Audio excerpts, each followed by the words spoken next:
Six sensories must forgive their past in order to have a bright future.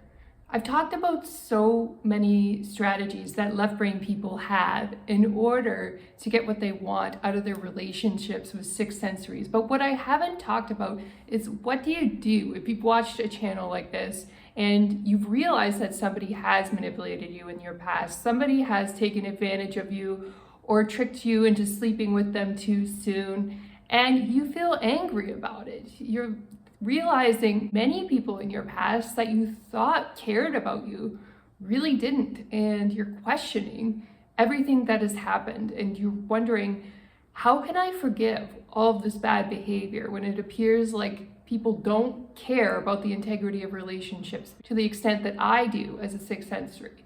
Nobody really has the same level of empathy that I do as a sixth sensory. And so how can I forgive all of these past hurts? How can all these people take advantage of me when I'm trying my hardest to be a good person on the planet? And that's a good question. There are many, many patterns of behavior, and if you don't know how to set boundaries for all of them, or you're not aware of the agenda of the five sensories, then you may get caught up in a situation where you are manipulated. But there are some tenets of forgiveness I want to talk about today that are really important. So let's say, for example, you have been taken advantage of. Somebody has done something dastardly evil in the past and they've tricked you in some way. What you need to realize first is you need to be grateful that you're not the person playing the trick. A lot of people who are engaged in these sorts of games are not in a very good place emotionally. They've learned the games because somebody else before them has hurt them. And so hurt people, as they say. And so by the time a five sensory gets to you and hurts you, it's because they've faced trauma themselves. And so that doesn't necessarily mean that we let that five sensory back into our lives if they were behaving badly.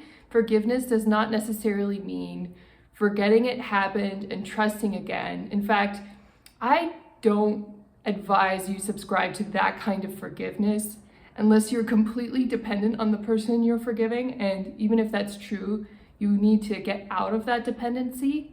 So sometimes when you're a child, you have to forgive your parents, for example, because they're your primary caretakers and they're the ones that are going to help you survive on the planet if you're 4 or 5 years old.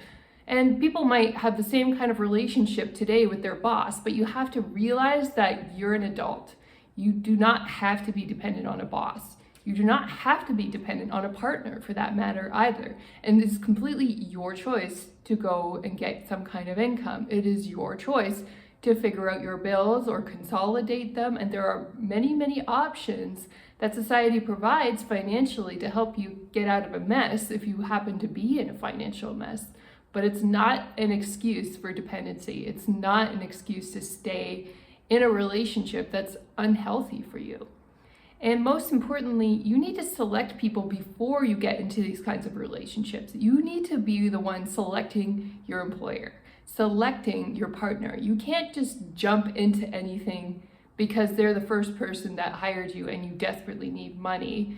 There are services in society that you can use. There are ways to budget and cut your bills, and it's just not worth having a dependency on anyone that forces you to forgive them when they behave badly. So what you want to do instead is become responsible for your own life rather than feeling victimized by a person who may have hurt you. Realize, hey, maybe in that moment I wanted to open myself up to being manipulated because I wanted the attention so badly, or I just wanted to feel loved in that moment. And that desire overwhelmed my best judgment to decide whether or not this person is actually a good fit for me in my life, whether or not this person is actually a good person. And so you have to forgive yourself quite often for having bad judgment when you do let people into your life. And it's a skill that we can all work on in order to grow.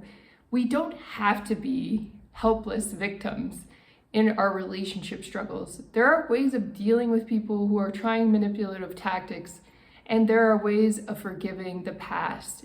If we feel very victimized and hurt by somebody, that could be because we've had a relationship in the past to a parent or even a teacher or family member as a child that particularly hurt us. And when we experience hurts as an adult and it's extreme, it's usually because it's compacted on hurts that have happened to us in the past. It's not that we got taken advantage of in this moment, it's that I got taken advantage of again and again and again. You see what I mean? And we have to go back and address the original hurt.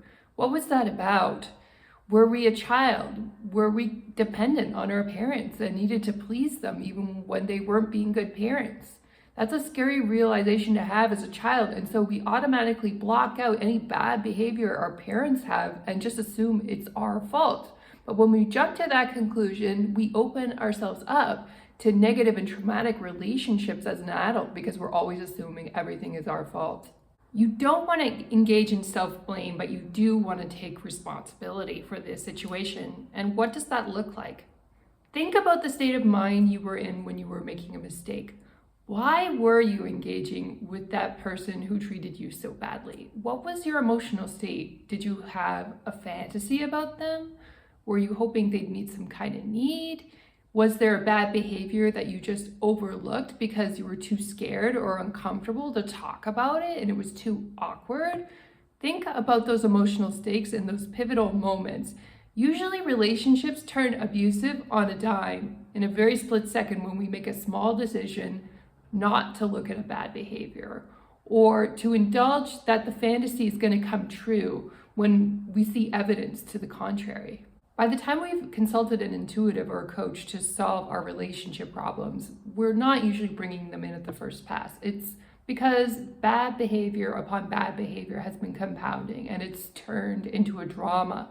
But what we want to do instead is approach relationships from a calm perspective and catch those little mistakes and set a boundary before things escalate. And often you can get along with a lot of different kinds of people and stop the abuse before it starts if you set those boundaries in early enough.